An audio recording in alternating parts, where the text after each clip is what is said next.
todas e a todos. É um prazer recebê-los nessa conversa online, como fazemos a cada trimestre em parceria com os queridos amigos da Arquitetos da Saúde. Nós estamos procurando, nesse evento, discutir os últimos números econômico-financeiros sobre a situação da saúde suplementar, baseando-nos em três fontes.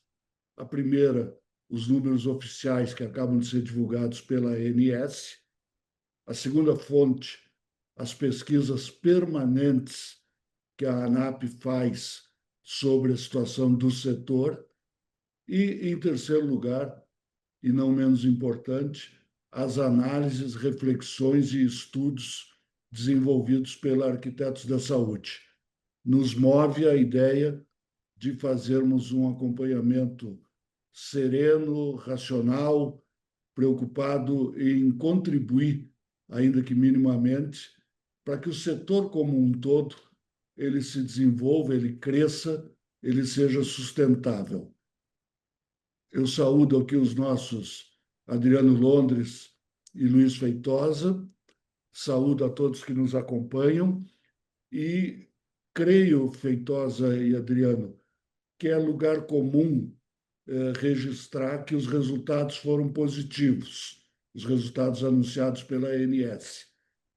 Vocês, com base nesses números, diriam que eles, além de positivos, são o quê?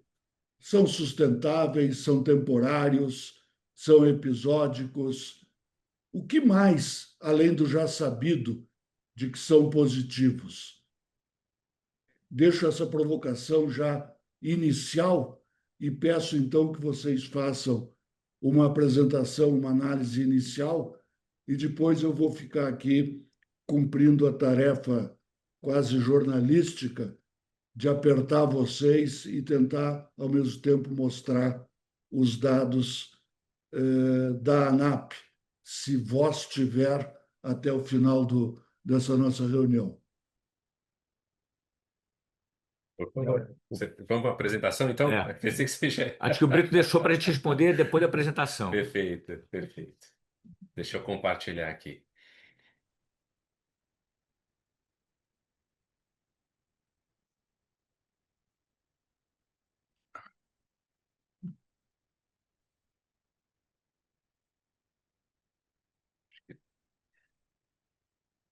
Todos enxergam aí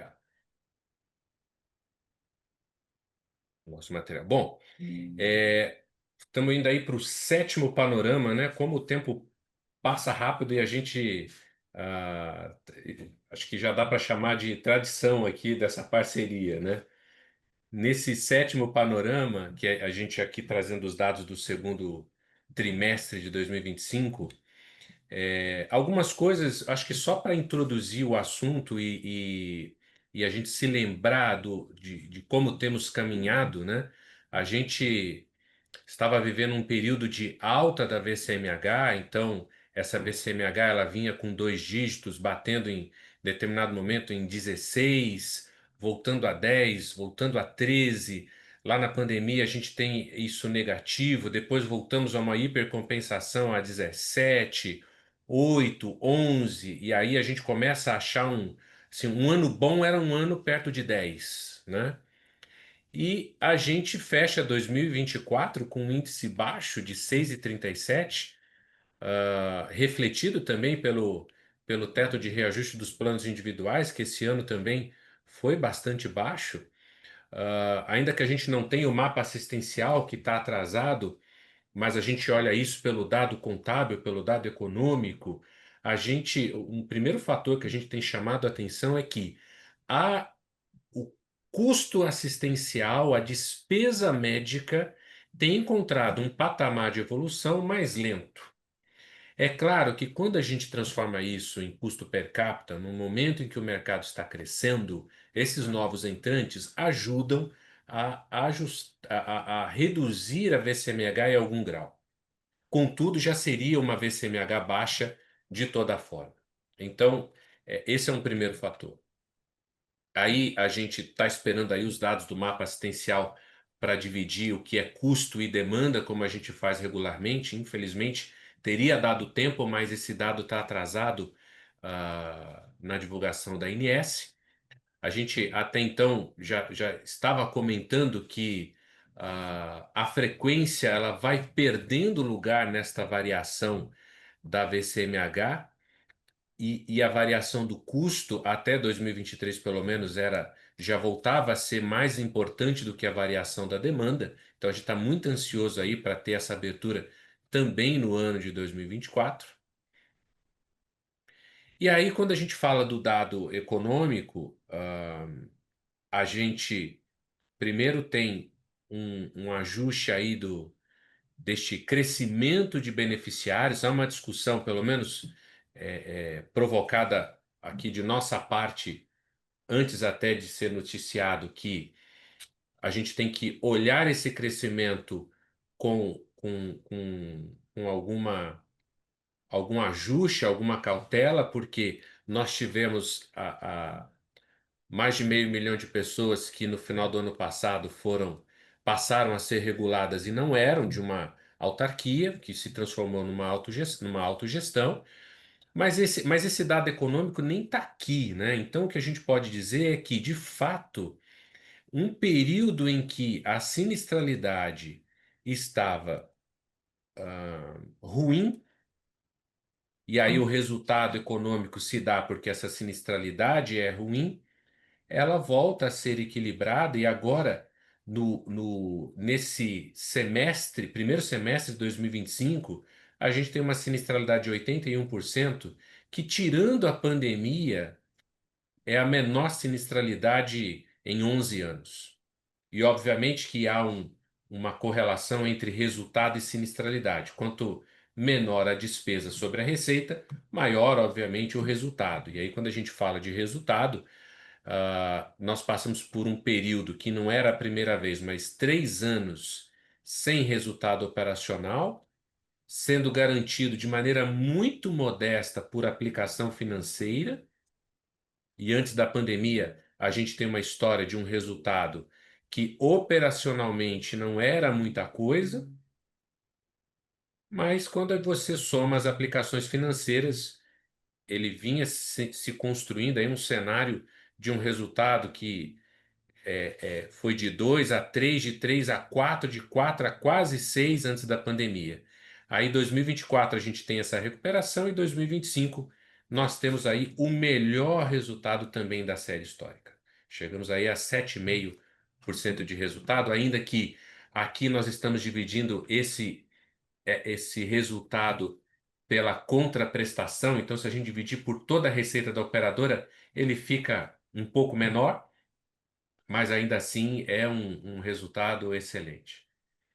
Então, graficamente, a gente observa, né, qual que é o montante desse DRE, olhando só para as operadoras de saúde, sem odontologia, sem administradoras, quanto que isso representa percentualmente, os 3 anos que as operadoras passaram por um período bastante difícil, e agora o que podemos chamar de fato de recuperação. Então, essa recuperação, quando a gente olha para o número das operadoras, a gente tem sempre uma proporção aí de um quarto, um terço das operadoras num resultado negativo. Então, em 2021 foram 207 negativas, 265 em 2022, 2023 132 operadoras negativas, 2024 155. E até aqui, nesse primeiro semestre, apenas 118 operadoras negativas, o que representa 20% das operadoras ou 18% dos beneficiários ligados a uma operadora com resultado negativo. Então, esse é um número que também melhora. Se a gente olhar graficamente, e aí você tem aqui no primeiro gráfico o percentual das operadoras positivas e negativas, então você tem uma queda significativa agora das operadoras com resultado negativo, ainda que não se reflita da quantidade de beneficiários, porque nós temos nesse momento ao menos uma operadora grande que está com resultado negativo na contabilidade, e ela tem muitos beneficiários, que é a Apvida. Então, nós tivemos em outros períodos a Unimed Rio, tivemos em outro momento a Unimed Nacional, tivemos em outro momento a própria Mil, que se recuperou muito do seu resultado, né? Sempre parece que em cada período tem uma operadora grande ajustando aí o resultado e não representando tão bem o crescimento das outras operadoras. Então, nesta fotografia, a gente tem, então, mais uma grande operadora que não apresentou esse bom resultado. Ainda que, de toda forma, é modesto esse número. Deixa eu limpar isso aqui. Então, quando a gente fala da sinistralidade por porte, a gente...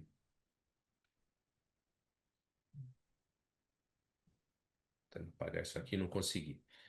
Quando a gente fala por porte, a gente tem também uma sinistralidade em queda. Então, nas grandes operadoras, nas grandes operadoras, a sinistralidade ela está em queda.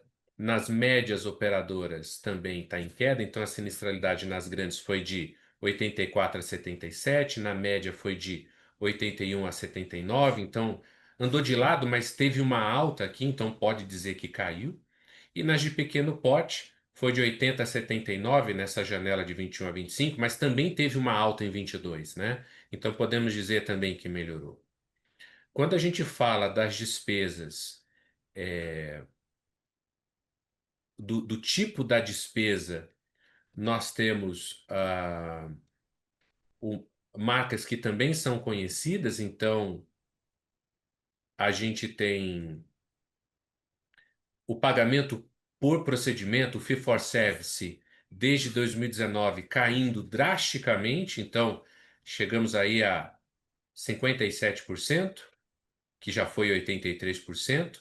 A grande alteração é o procedimento empacotado, que em 2019 era menos de 4% e hoje é 12,5%, não para de crescer o pacote. Então, acho que tem uma dinâmica esse empacotamento, que inclusive interessa muito a discussão com a ANAP, né? Porque isso reflete aí no tratamento com o prestador de serviço. Recursos próprios, a verticalização também tem crescido, chega a 13,5%. Rede indireta, que é o caso, por exemplo, das cooperativas médicas, chega a... Não era um indicador que era medido antes, mas mesmo assim você pode medir um crescimento. Aqui tem uma pequena queda, né? Mas ainda assim é uma parcela significativa. E o reembolso. O reembolso, se a gente olhar desde 2022, há uma queda importante do percentual das despesas relativas a reembolso, né? Então, há aí um movimento para que o reembolso seja menos significativo nas contas médicas, e muito se falou aí, as operadoras falaram muito essa questão da fraude por reembolso, enfim, você nota que há uma queda desse tipo de método de pagamento da despesa.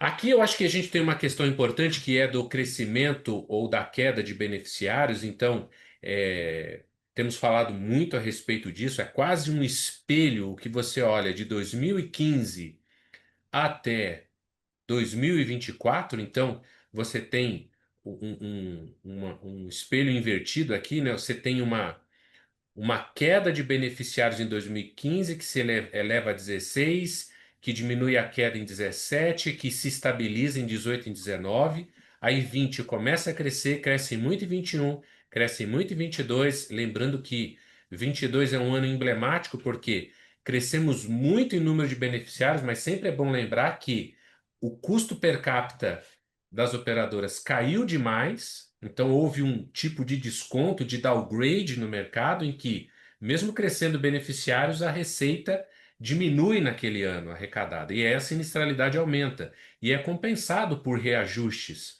Então, em 23, o reajuste médio dos planos coletivos sobe bastante, é um dos maiores aumentos de reajuste que a gente tem de série histórica. E aí, o crescimento em 24 é mais modesto, e isso até aqui estava nos preocupando, porque quando a gente olhava o primeiro trimestre de 2025, esse crescimento era negativo. Se a gente voltar à apresentação anterior, o primeiro trimestre, a gente tem uma queda do número de beneficiários e aí nos surpreende o fato de que no acumulado do primeiro semestre, o número de beneficiários cresce.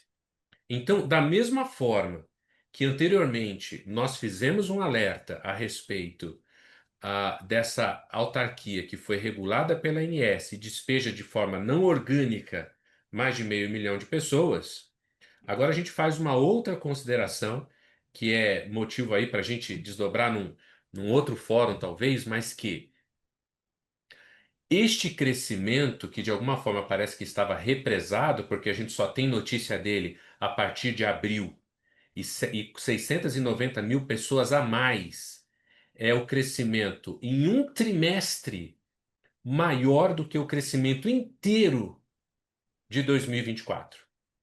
Então, isso é muito significativo.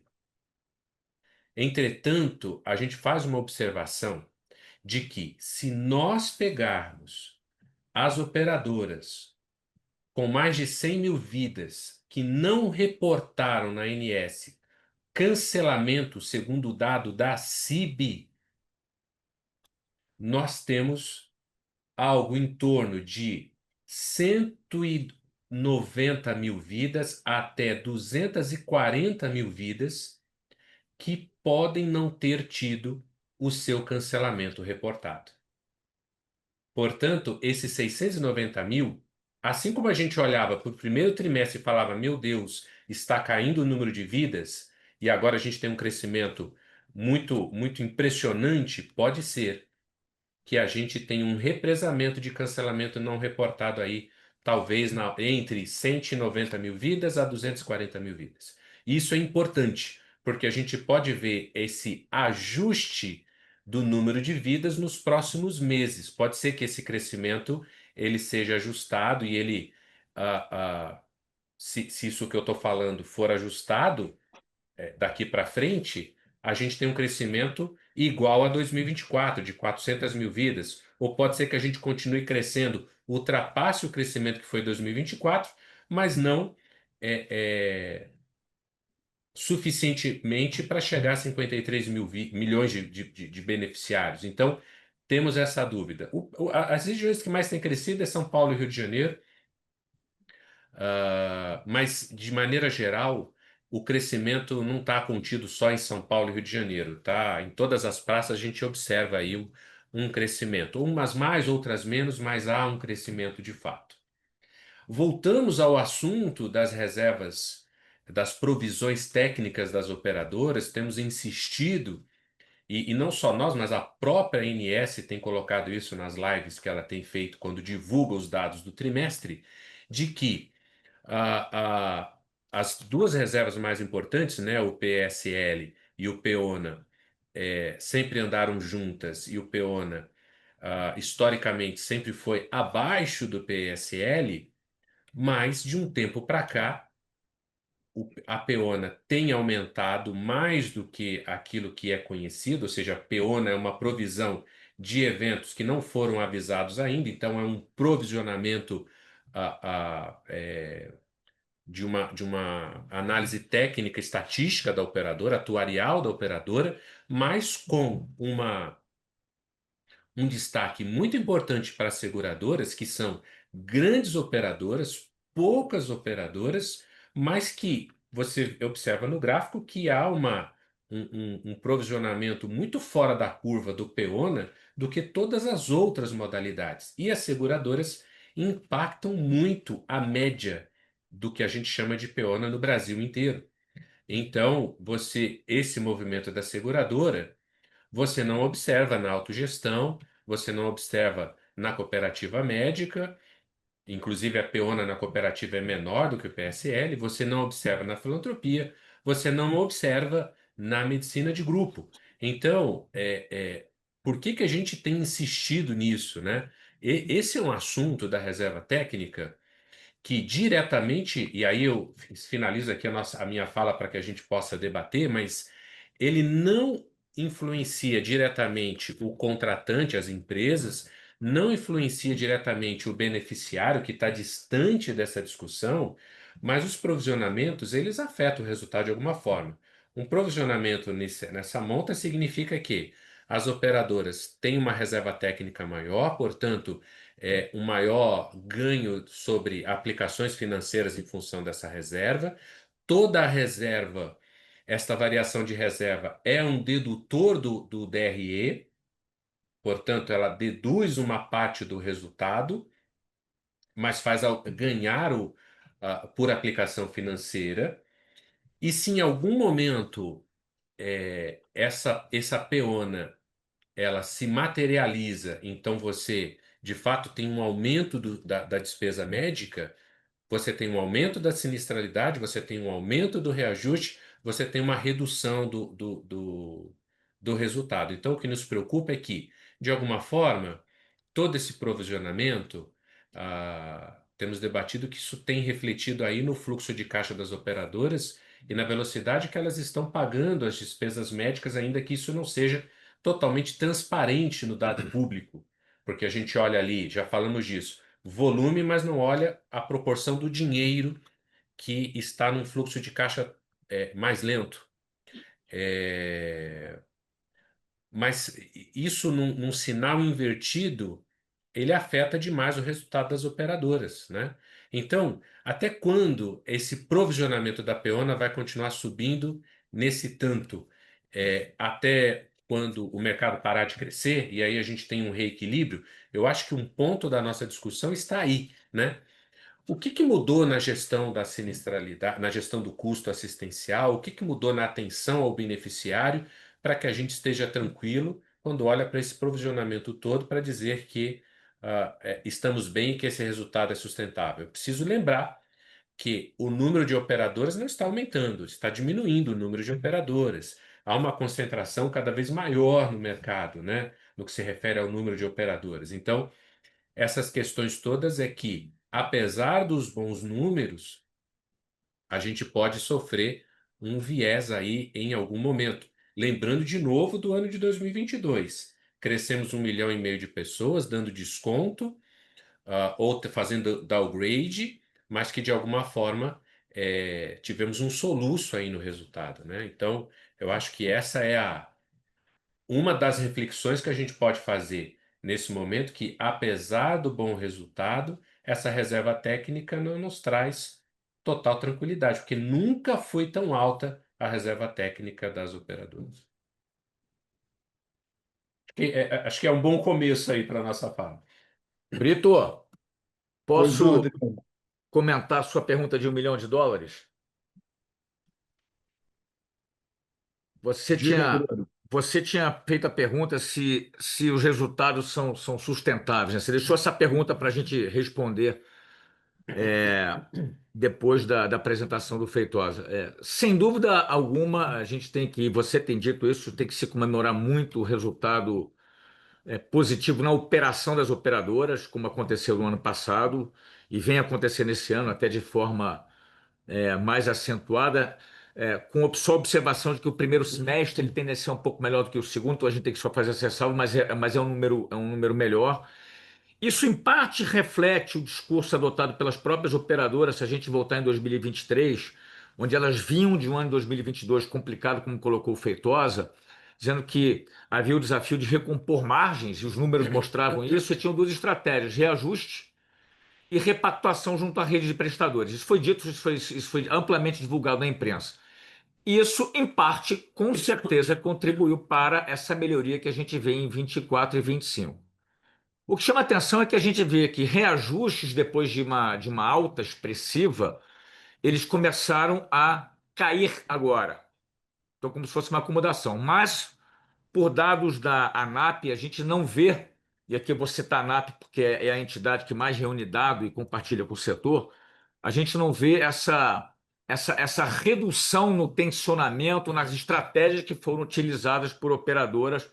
Leia-se aumento de prazo de pagamento e aumento de glosa inicial, porque a glosa final ela continua aproximadamente a mesma. Então, esse é um ponto de atenção, quer dizer, não faz sentido, não é de bom tom e eu não sei dizer que parcela desse resultado pode ser atribuído a isso, mas que a gente veja essa melhora expressiva, sem que de alguma forma isso represente também uma melhora para os prestadores. A gente entende que em momentos de tensionamento as relações, de momentos de dificuldade se tensionam, mas não há por que não haver da mesma forma que junto a quem contrata tem havido uma redução do reajuste, que haja também uma recalibração nessa relação entre operadoras e prestadores.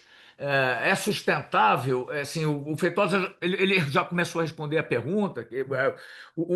Só vou repetir o seguinte: a gente deveria aproveitar essa janela de uma melhoria operacional, onde, em tese, as relações deveriam se distensionar um pouco mais, para poder efetivamente endereçar aquelas mudanças estruturantes sobre o qual a gente fala há pelo menos 30 anos e das quais a gente vê pouca evolução, né? Então, deveríamos estar não pensando numa agenda estratégica, de que forma que se muda o modelo de cuidado, trazer transparência para o setor. Eu acho que esse é um caminho que pode mudar muito o setor. Tem alguns prestadores começando a compartilhar seus resultados assistenciais, isso é positivo, mas ainda a caixa preta, nas relações de uma maneira geral, ainda são bastante fechadas. Então, temos que comemorar, mas também a gente não tem que se empolgar demais, porque é um dever de casa imenso a ser feito para que a gente possa continuar vivendo dias melhores, sem falar na questão econômica, obviamente, né? Que tem impacto direto sobre a melhora ou a piora do setor. Ponto de atenção, de novo, e não querendo ser pessimista, sendo realista: 52 milhões e 800 mil beneficiários. Com as considerações que o Feitosa colocou, esse número ajustado seria um pouco menor, versus 51 em 2014. A gente ainda não tem sido capaz de criar soluções ou trazer a eficiência necessária para o setor que permita a ampliação do acesso na proporção que seria desejável por quem está do lado de fora querendo ingressar e por nós que estamos lá de dentro querendo ampliar esse acesso. Aqui na ANAP, e eu gostaria de compartilhar isso com vocês, a gente tem permanentemente desenvolvido o seguinte raciocínio. É óbvio que o setor de saúde suplementar não vai se manter estável ou crescendo se não houver um resultado positivo por parte das operadoras. Mas, e essa é a pergunta do momento, um resultado positivo crescente, como está ocorrendo com as operadoras, e que todos nós devemos saudar e festejar, ele se manterá se não houver também atenção à questão dos contratantes e dos prestadores de serviço? É possível, essa é a pergunta, que se tem um setor de saúde suplementar crescendo, se afirmando, se apenas um dos elos apresenta resultados positivos? O Adriano traz para a discussão o fato de que, para os contratantes, houve uma redução no ritmo de aumento, não é que diminuiu. Ok. Para os prestadores de serviço, a nossa expectativa óbvia era que alguma melhoria no resultado operacional trouxesse alguma melhoria nas relações com os prestadores. E aí, os dados da ANAP, eles não permitem, infelizmente, uma resposta positiva ao aspecto relacionado aos prestadores. Vejam, neste segundo trimestre de 2025, a glosa vai para 14,66%. No ano passado, no mesmo trimestre, ela tinha sido 12,45%. Ou seja, no mesmo período de tempo, melhoram os resultados das operadoras, palmas, e aumenta a glosa. E não aumenta a glosa pouco, não. Aumenta 2 pontos percentuais, isto é mais do que 10, 12% em termos proporcionais. Segundo a informação, dados da ANAP, que nós estamos divulgando neste exato momento, a glosa final, aquilo que ao final das discussões realmente não vai ser pago aos prestadores, porque se comprovou que não deveria ser pago, a glosa final está em 1,97%. Então, eu retenho do pagamento ao Feitosa 14,6%, passam-se meses sem que o Feitosa receba, mas ao final daqueles 14,66, só 1,97 se confirmam como uma glosa, digamos, devida. É verdade que tem aí um pouco de desconto que é exigido para poder pagar a glosa, mas o fato é que há uma enorme distância entre o inicialmente glosado e o finalmente glosado. Isto vem trazendo para os hospitais qual consequência? Redução no fluxo de caixa. Qual consequência? Não dá para correr a banco. Então, redução, por exemplo, na capacidade de investimentos. E uma outra consequência, e com isso eu vou concluir de pontuar os três principais aspectos revelados pelos números da ANAP, o que vai acontecer? O EBITDA, a geração de caixa dos hospitais, ela de novo cai nesse trimestre. Comparando trimestre com trimestre, nós tínhamos 14,03 no segundo trimestre de 23, cai para 12,51 no segundo trimestre do ano passado e cai agora de novo para 10,74 no segundo trimestre de 25.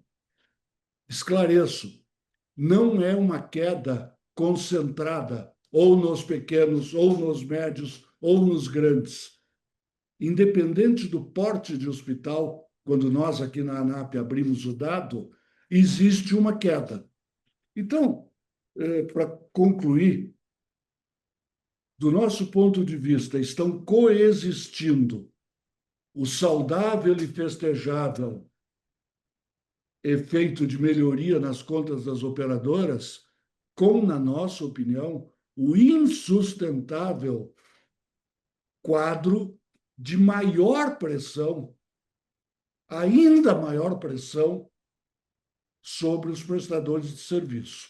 Então, esses são os dados que eu queria divulgar a todos, pedindo aí um comentário do Feitosa e do Adriano sobre essa disparidade entre um segmento que tem, repito, festejadamente melhores resultados e um aumento da pressão sobre os prestadores de serviço. Eu acho que um aspecto que me preocupa é exatamente esse, ou seja, esse mercado ele sempre teve um mote do ganha-perde. A gente nunca conseguiu construir uma sinergia de fato. A sinergia ela se deu sempre pela fusão e aquisição, ou seja, já que não colaboramos tanto um com o outro, vamos comprar um ao outro. E tem sido essa dinâmica por muito tempo. Mas, tirando isso, nós passamos por ondas em que sempre o fiel da balança é o que fazer com a despesa médica. Então, quantas vezes falamos aqui que o mercado roda com 82% de sinistralidade? E aí, sempre a discussão estava na pauta do contrato da operadora com o contratante, porque lá você tem uma reserva contratual de 70% do limite técnico. Bom, a ANS, depois de muito tempo, trouxe uma discussão de que esse limite técnico tem que ser mais alto, as negociações dos contratos de fato não estão com esse limite técnico. ah, os reajustes aumentaram muito, a gente está sempre discutindo isso, o resultado comprometido porque a sinistralidade está alta. Agora a gente está com uma sinistralidade baixa e é impressionante, porque se você olhar a variação do custo per capita neste momento contra 2024, a gente tem uma variação do custo per capita de 2%. Ainda que a VCMH do ano passado seja aí perto de 6%, nesse momento é 2%. E aí você busca de novo onde é que está o ganha-perde, né? Então, esse fluxo de caixa está muito latente nas operadoras. As reservas técnicas altas como nunca antes, os hospitais sentindo que há um sinal invertido do seu resultado por conta ou de glosa ou do fluxo de caixa. Então, assim, de maneira estruturada, eu acho que não dá para ter uma comemoração total, porque parece que a gente está no ganha-perde de novo, né? De alguma forma, em algum grau, né? E o beneficiário na ponta não está necessariamente mais feliz. E eu acho que esse é o ponto também, né? O quanto que as reclamações têm diminuído, o quanto se tem investido num atendimento mais dinâmico e mais. Bom, a gente está falando aí de aumento da judicialização, né? Ainda que agora, esse segundo semestre, até deu uma diminuída o gasto de judicialização, mas ele continua alto. Então, eu penso que a gente, de novo, está numa discussão de ganha-perde e sem conseguir construir essa sinergia, porque a própria ANS tem manifestado isso, que não se sabe as razões claramente do porquê dessas reservas técnicas continuamente subindo, por exemplo, né, Adriano? Ô, Brito, eu me lembro que no evento da ANAP do ano passado, eu fiz um comentário que perguntaram como é que vai ser o ano para os hospitais. Isso em março do ano passado. Eu falei, enquanto o ano for ruim para as operadoras, dificilmente vai ser bom para o restante da cadeia. O que não quer dizer que um ano bom para as operadoras se traduza num ano bom para os prestadores, como você relatou a partir dos números, né? É óbvio, você tem dito isso, que em algum momento se espera um ajuste nessa descalibragem que tem havido entre uma clara melhora e muito positiva das operadoras, não refletida, no mínimo, na relação entre operadoras e prestadores. Quando você traz os dados de glosa, assim, a gente tem se você conta isso para alguém de fora, assim, a palavra é um absurdo. É um absurdo você começar com 14, 15 e terminar com 2. Isso claramente é ganho de prazo, né? É um absurdo que isso gera custos, perdas enormes para os hospitais e gera custos para todo mundo. Eu acho que a gente vai poder dizer que resultados serão sustentáveis e todo mundo os deseja na hora que eles vierem, não às custas, pelo menos em parte, da piora do outro, mas da eliminação daquilo que é comum a todos, que são as ineficiências e desperdícios. Eu acho que é isso, quando a gente tiver comprovação de que a gente tem endereçado isso, quer dizer, o dinheiro que não deveria estar sendo gasto, independente de qualquer coisa, aí sim a gente vai poder dizer com mais tranquilidade que os resultados são sustentáveis. A gente não tem visto isso. Eu não questiono que tanto operadoras quanto hospitais têm procurado sua eficiência interna, etc., mas a gente vê aqui que parte dos resultados não tem, pelo menos pelos dados que a gente compara a operadora com o prestador, não tem vindo disso. E está aí talvez a meta comum, né? Em como endereçar conjuntamente as ineficiências e desperdícios que permitiriam melhores resultados para todos e ampliação efetiva de acesso. Eu gostaria de pedir a vocês alguns comentários adicionais sobre alguns pontos específicos, tá? O primeiro desses pontos é a redução da sinistralidade, tá? Nós temos aqui mais de 200 pessoas nos acompanhando, muitas delas têm um conhecimento técnico elevadíssimo sobre o tema, mas eu acho que é importante parar um pouquinho sobre essa questão. Dito de uma forma absolutamente não técnica, até porque técnico eu não sou, a sinistralidade poderia a queda na sinistralidade poderia estar diretamente relacionada a um menor número de pessoas indo buscar assistência ou o mesmo número de pessoas buscando menos exames, menos internações, correto? Uma redução de demanda. Essa redução de demanda seria, por todas as razões, festejável também, porque indicaria ou uma melhor saúde por parte dos beneficiários ou mais racionalidade na busca. Vocês estão convencidos, essa é a provocação, de que esta redução de sinistralidade decorre dessa agenda positiva que eu hipoteticamente descrevi, ou existem outros fatores que podem explicar e relativizar a questão da redução da sinistralidade? A gente ainda não tem o mapa assistencial e, de novo, lamento porque já deveríamos tê-lo para este momento, né, mas está atrasado esse dado. Eu não acredito numa redução da demanda, sinceramente. Não é isso que a gente vê nas empresas quando que aqui a gente está tratando do macro número, mas temos clientes em que a gente trata do micro, trata do contrato desse cliente, que em geral o que a gente trata aqui são populações grandes, né? A gente não vê uma redução nem de consulta nem de exame, não vê, e nem de internação.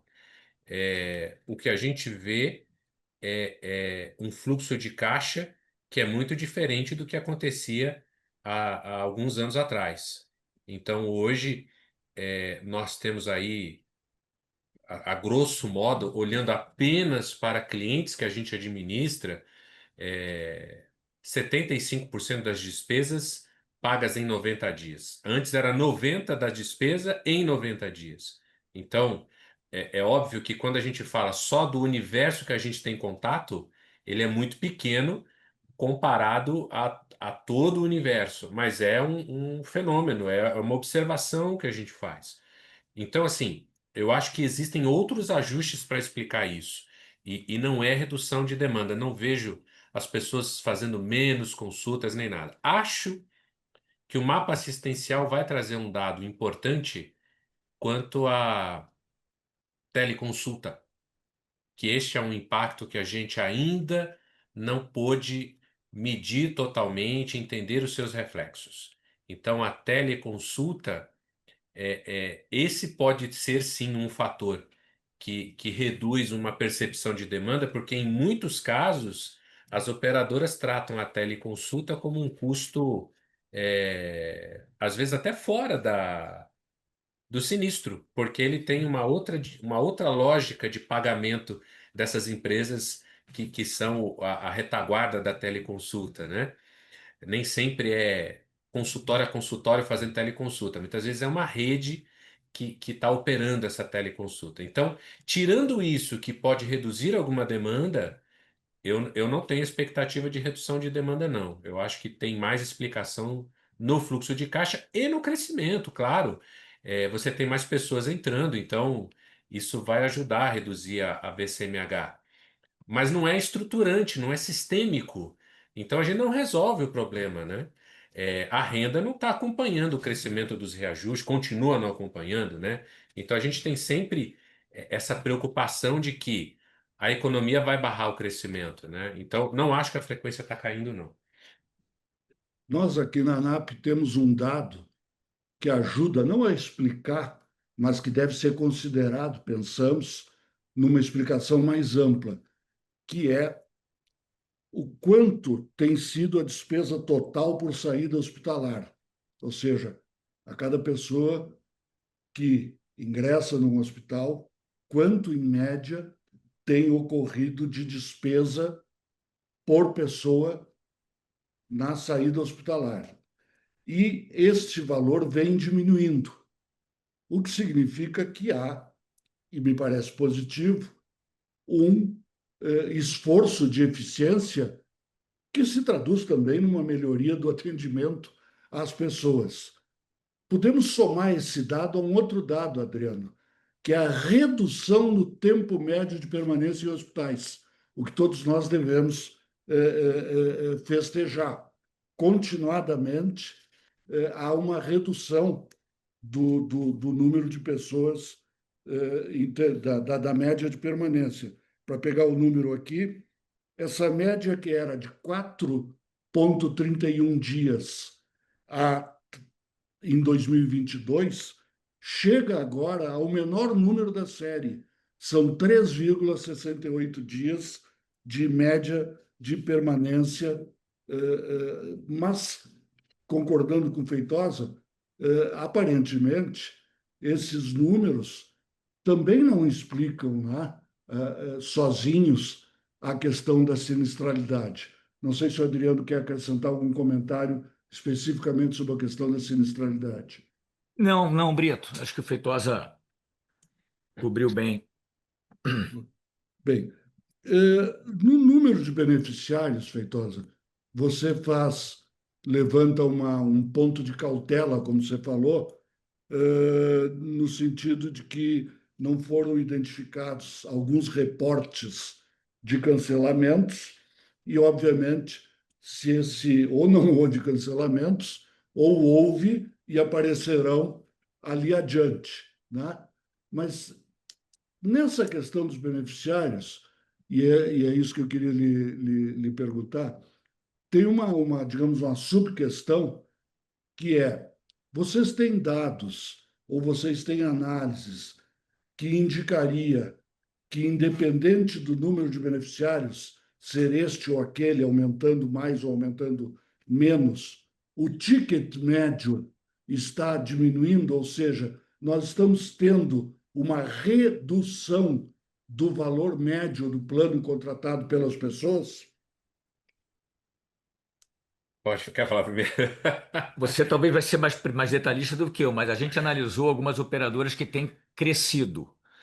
E a gente tem observado isso que o senhor colocou, viu, Brito? O ticket médio, ele tem caído, não cai substancialmente, mas ele tem caído. Isso, em uma delas, tudo indica que tem a ver com o fato de que a imensa maioria dos produtos que têm sido ofertados já vem com obrigatoriedade de coparticipação, que torna o ticket menor.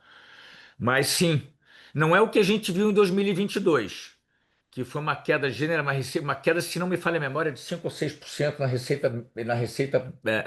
Quer mostrar aqui? Mostra aí, Feitosa. Deixa eu projetar um Eu quadro aqui falei que eu que acho ele que seria mais preciso do que eu. acho que vale a pena.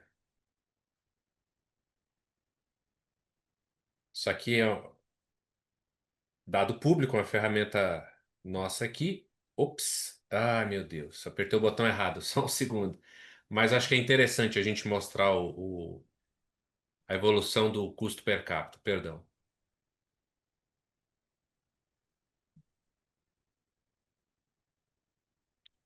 Opa, aqui.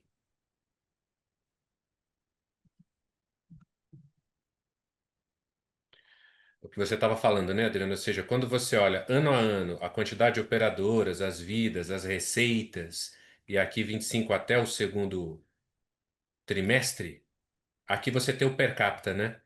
E este per capita, ele em 23 teve um ajuste muito grande, quando a gente observa o aumento, inclusive, dos reajustes. Em 20, Só para compensar 22, que teve uma redução na é, receita per capita. 22 a receita per capita cai 6%. O mercado cresce 1,5 milhão, de 48.900 para 50.400. O montante da receita cai e o per capita cai 6. Aí super compensa em 23, 24, sobe 9. Enquanto isso, a VCMH medida, o per capita, já em 24 foi baixo. Aí, 25, a gente tem 509 de per capita, o que é um crescimento só de 4% da receita, ou seja, a receita per capita está diminuindo seu ritmo de crescimento. Não é tão sério quanto o que aconteceu em 22, mas indica que há sim um tipo de downgrade ou por aumento de coparticipação, é aquilo que você estava falando, né? Não, perfeito, é isso. A gente identificou em uma delas, com certeza, foi com a participação. Então, assim, Bem, o que nos preocupa com quadros assim é que você acaba produzindo um polinômio, uma sazonalidade no reajuste, né? O reajuste começou a diminuir e, eventualmente, ele começa a subir, né? Então, quando você olha o dado público olhando para reajuste, você tem um quadro assim, né? Olha, ele em 22 estava caindo o reajuste, aí 23 ele começa a subir muito, a gente fica muito preocupado, e aí durante 24 e uma parte de 25 ele está caindo de novo. Então, talvez a gente esteja descendo esse polinômio para subir novamente, porque existe esses movimentos de mercado de ficar de o downgrade ou de uma certa prioridade de venda afetar todo o resultado, né? Diga-se de passagem que contratos de 1 a 5 vida, ainda que sejam dados até fevereiro desse ano, já representam quase 5 milhões de pessoas. Isso daqui já é, e a gente tem repetido isso, né? Do tamanho do mercado coletivo por adesão, o mercado do PME de 1 a 5 vidas, né? Quase do tamanho, né? Quase do tamanho. Um outro aspecto que foi salientado pelo Feitosa na apresentação inicial e que eu sugeriria houvesse aí um comentário adicional da parte de vocês, se refere ao que me parece ser um fato positivo, que é uma redução da contratação de serviços no velho esquema do fee for service, pagando pelo serviço prestado, para um aumento dos chamados pacotes.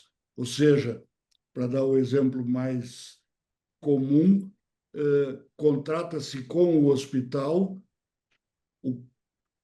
a prestação de um serviço em um parto, fixando um valor pelo serviço assistencial do parto e não por cada material ou etapa daquele parto. Tá? Vocês concordam que isto é positivo? E a que vocês atribuem esse crescimento? Brito, eu vejo como positivo, mas queria fazer algumas considerações, né? Basicamente, o que a gente está falando é de compartilhamento de risco entre prestadores e operadoras, né? Operadora compartilhando sobre os diversos modelos aí, pacote um prioritário de área global, talvez seja o mais comum, até de acordo com pesquisa da própria ANAP, que ela vem fazendo desde 2020. Então, assim, eu acho que é interessante sair daquele modelo onde você tem o incentivo da superutilização, mas, ao mesmo tempo, a alteração de modelos de remuneração, onde em tese, né? Onde quando você compartilha risco, você passa a ter talvez um incentivo, e não é que isso ocorra, né? Não é que isso se reflita na prática, mas um incentivo para a subutilização. O que eu sinto falta, tanto em um modelo do próprio Fee for Service, para a gente não demonizar o Fee for Service, quanto em outros modelos, é qual é o impacto desses dois modelos sobre a vida daquele que a gente atende. Que são, e a ANAP começou a mostrar, se não me engano, a gente começa a ver alguns indicadores de desfechos nesses esse é o caminho. Eu acho que o ponto de atenção é esse, quer dizer, para a gente não ficar só numa discussão de modelo, mudança de modelos, ok, vamos conviver com todos eles, né? São bem-vindos, né? Idealmente que sejam construídos conjuntamente numa visão a longo prazo, que não sejam impostos, nem sempre foi assim. Mas eu acho que a oportunidade de melhoria é também, em paralelo, avaliar o que muda na vida daquele que está recebendo o serviço, essas mudanças de modelo. Eu acho que esse é um trabalho que vem se iniciando, a gente começa a ver resultados e que eu acho que são importantes para trazer uma segurança para aquele que a gente cuida, né? Eu gostaria de ir caminhando para o encerramento dessa nossa reunião e tentar provocar vocês a olhar um pouco para frente. Nós estamos hoje, 11 de setembro. Dentro de 3 meses, nós teremos uma nova reunião que discutirá os resultados já então de 3 trimestres. O profeta Luiz Feitosa acha que na reunião de dezembro nós estaremos em que situação? Eu... Essa é a pergunta mais difícil da live, né? O... Eu gosto sempre de lembrar que os resultados trimestrais que vão se acumulando, eles têm um tipo de sazonalidade. Então, até aqui, os números eles são sempre são melhores, são mais otimistas, e o terceiro e quarto trimestre são de ajuste, em que o número no terceiro, geralmente ele cai um pouco, então pode ser que caia um pouco, e o quarto ajuste ainda mais para que a gente então tenha o fechamento do número. Eu acho que nenhum desses ajustes vai fazer o mercado se transformar em negativo esse ano. Então nós teremos sim um bom resultado. O que me preocupa bastante apenas é a acomodação do número de vidas. Essa é uma preocupação, porque isso, de alguma forma, justifica os movimentos de reserva técnica. Então, estou muito curioso para saber como é que vão ser arranjados esses números até o final do ano, se tem alguma coisa represada de crescimento ou não. Isso é muito importante para dar o tom seguinte. O que vai vir do mapa assistencial para justificar aí as respostas que a gente deu de que não crê que a frequência diminuiu. Isso também é uma curiosidade. Mas a gente fecha o ano assim com coisas que são irreversíveis, dentre elas a questão do empacotamento dos procedimentos, o que traz uma nova dinâmica aí da relação das operadoras e dos hospitais, por exemplo. Então, talvez 2026, entendendo o que foi esse crescimento, possa se estabelecer aí um diálogo um pouco mais organizado entre os atores, porque, como a gente disse aqui ao longo da live, não interessa que só um esteja bem, é importante que todo mundo cresça de maneira sustentável, né? Porque senão, em algum momento, isso rui. Mas vamos ter um ano positivo. Até o final do ano, não acho que esse sinal inverte, não. Até aqui, nos parece que será um dos melhores anos aí das operadoras dos últimos 11, 12 anos, né? Acho que vai ser o melhor ano pós-pandemia, com certeza. Primeiro semestre, já comentei, tende a ser melhor do que o segundo, então vai ser um ano, acho que vai ser um ano positivo, um pouco menos pior do que a gente está vendo aqui, em se repetir no comportamento que a gente vê nos outros anos. Um ponto de atenção, a gente viu que a velocidade de crescimento vem diminuindo até 2024, 25 ela aparenta uma inversão, mas quando a gente faz o ajuste pelos dados que o Feitosa trouxe, ela aponta uma estabilidade. Então não é que. Vamos ver como é que vão ser feitos esses ajustes, né? Vamos ver como é que se comporta a economia, mas os movimentos na saúde nunca, felizmente e infelizmente, nunca são bruscos, né? A gente não vê, é um navio, né? Então eu acho que a gente vai ter um ano, um ano positivo melhorando, que essas relações possam se estabilizar e se equalizar um pouco mais, que é o que a gente não necessariamente tem visto, já começa a ver na ótica do contratante, não tanto na relação com o prestador. É importante que essa calibragem possa correr para o bem de todos e que a gente possa de alguma forma, aproveitar esse período de 1, 2 anos e para também implementar aquilo que pode ser que é mais estruturante e que não faça a gente depender tanto da conjuntura. Eu gostaria de agradecer muito a todos que estiveram conosco. Foi um número muito grande de pessoas, inclusive registrando seus nomes e opiniões e temas valiosos através do chat. A gente procurou, à medida do possível, propor questões relacionadas àquilo que foi lembrado pelos participantes do chat. Agradecer muito mais uma vez ao Luiz Feitosa e ao Adriano Londres e insistir esperançosamente numa obviedade para o setor. Somos um setor. Tá? Não haveria saúde suplementar se não houvesse empresas que contratam operadoras, que contratam hospitais e empresas de medicina diagnóstica, que contratam fornecedores de equipamentos e de serviços e de insumos. Então, na feliz analogia feita pelo nosso Gabriel Portela, somos como um sistema solar. Mas ele, com bom humor, diz só que alguns pensam que são o Sol. Né?